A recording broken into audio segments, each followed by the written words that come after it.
Queen abolished birth verification before Meghan faced ridiculous baby conspiracy. The Queen abolished a bizarre royal tradition of so-called birth verification before Meghan Markle endured a vile conspiracy that she did not really give birth to Archie. The wild and completely unfounded claims, which gained traction on dark corners of social media, involved accusations Archie was born via a surrogate and the Duchess faked her pregnancy. This conspiracy contributed to the abuse Meghan faced online, abuse which she has said adversely affected her mental health. However, Meghan is not the first royal to have experienced baseless accusations that they did not carry their own baby, and it forced a major royal protocol around births to be brought in. Back in 1688, there were rumors that King James II's wife Mary of Modena was not really pregnant. To try and avoid questions of the baby's legitimacy, the king invited 42 eminent public figures to witness the birth of his son James Francis Edward at St. James's Palace. Professor Mary Fissell, visiting Cambridge University scholar, described this as the first media circus surrounding a royal birth. Despite this, there was enduring gossip that the baby that emerged was smuggled into the bedchamber in a warming pan or had been sneaked into the bed through a secret door in the bedhead. The scandal put a question mark over the baby's legitimacy, and he never became king, because William of Orange and his wife Mary came to seize the throne later that same year in what became known as the Glorious Revolution. After this, government officials continued to be present at royal births supposedly to verify it until the Queen abolished the custom shortly before Prince Charles' birth in 1948. In this way, the Queen did away with the outdated rule and paved the way for greater privacy and decency for royal mothers. Despite the Queen's wishes that royal mothers' privacy be respected, vile trolls have called into question Meghan's pregnancy, harking back to 17th-century gossip.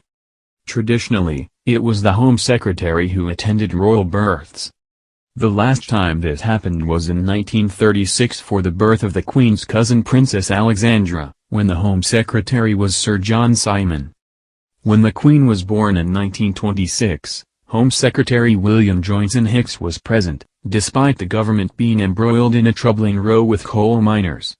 He was reported to have conveyed the news by special messenger to the Lord Mayor of London. For the birth of Princess Margaret in 1930, then Home Secretary Junior Clins had some difficulty in attending. He had remained in Scotland while he waited to witness the birth at Glamis Castle, which ended up happening 2 weeks later than planned, according to royal historian Hugo Vickers.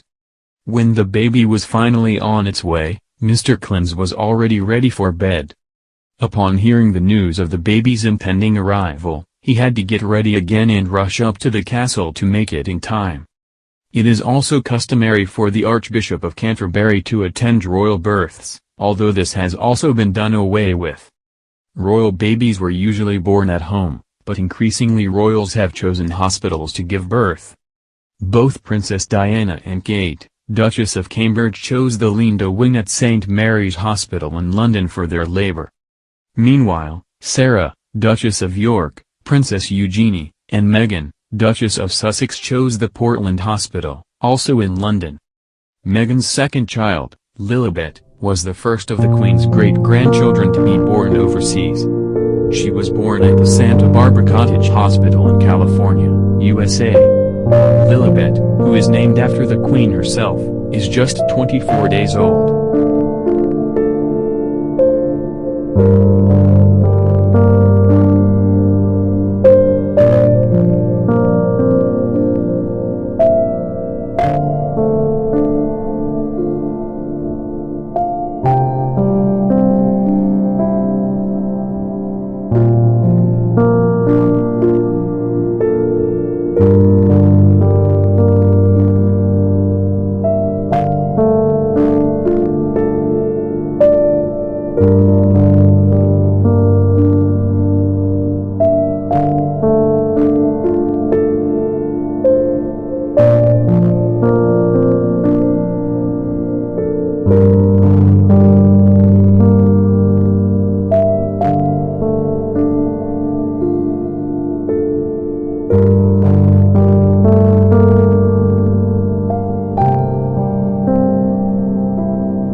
Also in London.